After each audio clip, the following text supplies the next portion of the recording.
Aux quatre coins du monde, de plus en plus de personnes prennent conscience qu'il existe de vraies énigmes entourant l'histoire humaine.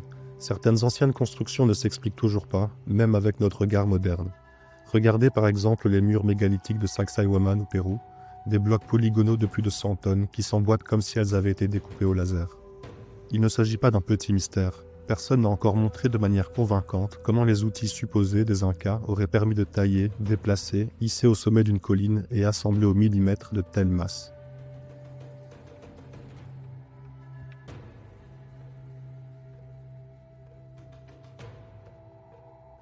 Et ce n'est pas un cas isolé, on retrouve des énigmes comparables ailleurs, sur le plateau de Gizeh en Égypte par exemple, entre pyramides, blocs colossaux et finitions étonnantes, à Baalbek au Liban avec le Triliton et ses blocs de plus de 1000 tonnes, au Japon avec certains blocs mégalithiques encore très méconnus, en Turquie avec des sites comme Göbekli Tepe qui bousculent les chronologies classiques, en Grèce, à Malte et un peu partout en Méditerranée, sur l'île de Pâques avec les Moaïs.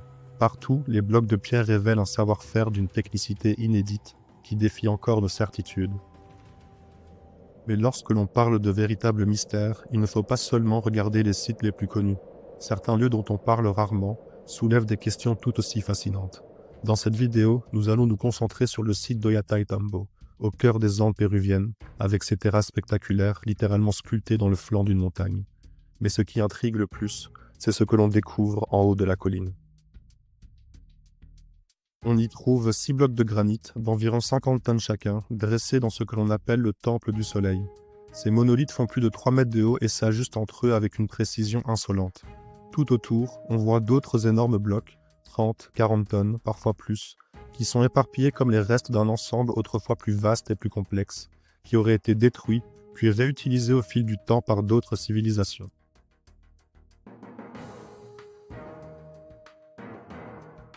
Et même ces blocs de 30 ou 40 tonnes ne sont pas les plus imposants du lieu. Pas très loin, on distingue un énorme monolithe de granit, estimé autour de 80 tonnes. Il faut savoir que la version officielle attribue l'entièreté du site aux Incas. C'est là qu'il faut poser la question qui dérange. Comment des blocs de granit d'une telle taille ont-ils été hissés jusqu'au sommet d'une colline? Mais surtout, ces pierres ne viennent pas du pied de cette colline. Elles viennent de l'autre versant, au sommet d'une montagne.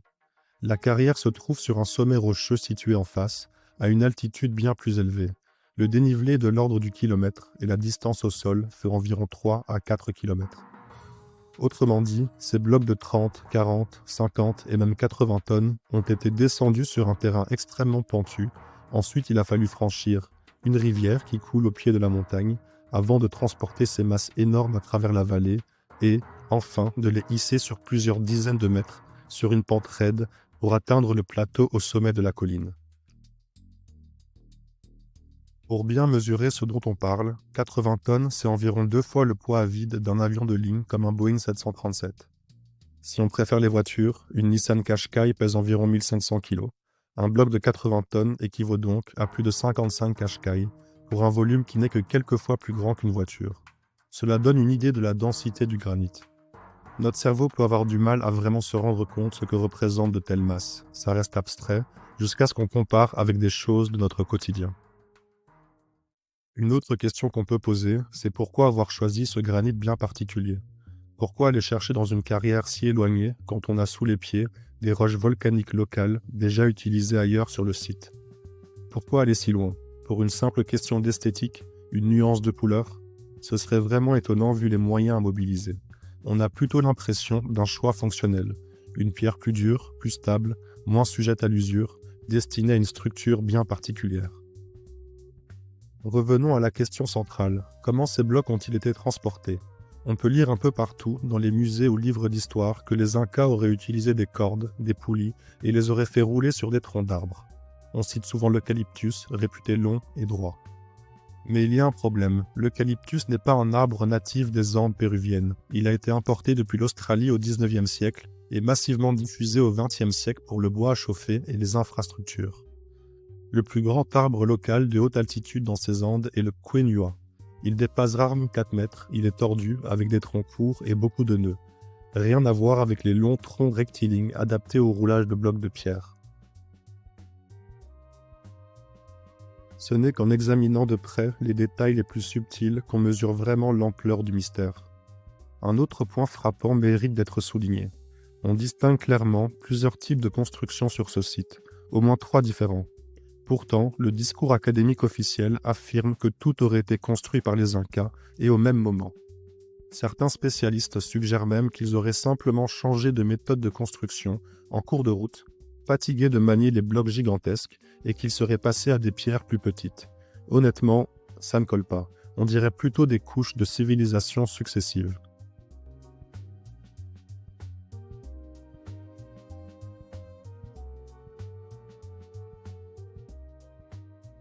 Il faut aussi rappeler que beaucoup pensent que ce site n'a jamais été détruit, mais simplement laissé inachevé.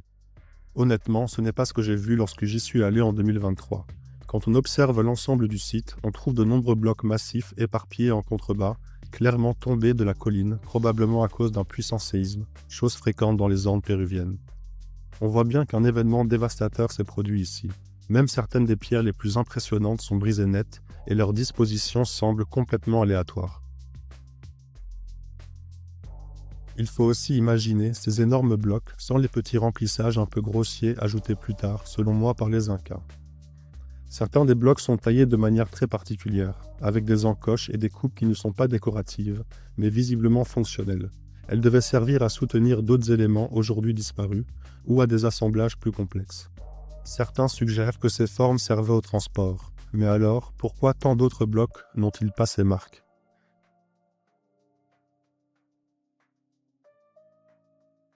Au final, ce que j'aimerais vraiment voir, c'est une démonstration moderne.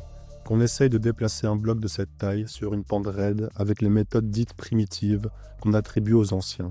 On a beau parler de théorie, c'est autre chose de le tester vraiment. Un épisode intéressant en lien direct avec cette question aurait bien eu lieu dans le passé. On raconte qu'il y a plusieurs siècles, une tentative s'est terminée par un véritable désastre. Dans son livre L'empreinte des dieux, Graham Hancock cite un témoignage vieux de 500 ans, rapporté par Garcilaso de la Vega, fils d'un conquistador espagnol et d'une princesse inca, qui a laissé des écrits précieux sur l'histoire et la culture des Incas.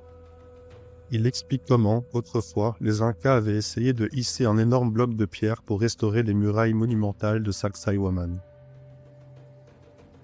Pour cela, ils auraient mobilisé 20 000 hommes afin de déplacer cette pierre sur plusieurs kilomètres en montée. Mais l'opération tourna à la tragédie, la pierre échappa à tout contrôle, dévala la pente et tua environ 3 000 hommes.